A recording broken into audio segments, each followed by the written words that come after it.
নমস্কার, সোমা দত্ত ব্লগে সবাইকে স্বাগত জানাচ্ছি। জানিয়ে আমি আমার ব্লগটা শুরু করছি। তো আমি আমার গুরুজন যারা বয়োজ্যেষ্ঠ আছেন তাদের সেই পরিবারের মানুষদের আমি আমার মনের আন্তরিকভাবে ভালোবাসা জানাচ্ছি।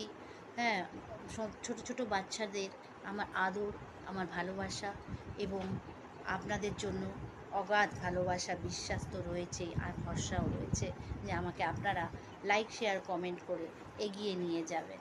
তো আজকের টপিকটা হচ্ছে আমি নিজের মতো করে একটা মিনি ব্লগ বানাচ্ছি, তো সেটা নিয়ে একটু বলবো।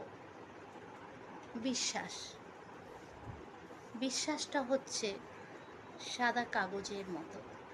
তাতে যদি একবার ভাঁজ খেয়ে যায় তো সেই কাগজটা কি আগের জায়গায় আপনি নিয়ে আসতে পারবেন? পারবেন না, কারণ সেটা আনা যায় না। ঠিক সেই রকমই আমাদের জীবনেও বিশ্বাসের গুরুত্বটা অনেক বেশি। তো যেখানে একবার বিশ্বাস ভেঙে যায় সেই বিশ্বাসটা কিন্তু আগের জায়গায় ফিরে আসে না, বা চেষ্টা করলেও আনা যায় না। আনতে হলে তাতে নিজেকে অনেক অনেক অনেক প্রমাণ করতে হয়, তবে সেই জায়গাটা আসে। তাই বিশ্বাস ভাঙা কখনোই উচিত না।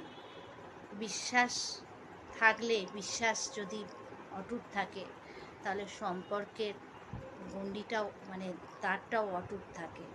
সেই জন্য বিশ্বাস এমনই একটা জিনিস যেটা ভাঙলে সেটা আর আগের মতো জোড়া লাগানো যায় না। তাই সাদা কাগজটা যেরকম স্মুথ থাকে, ভাঁজ খেলে আগের পজিশানে আসে না, বিশ্বাসও তাই।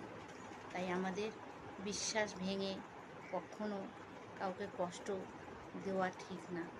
বিশ্বাস যেন রেখেই মানুষ সব কিছু করতে পারে। Thank you.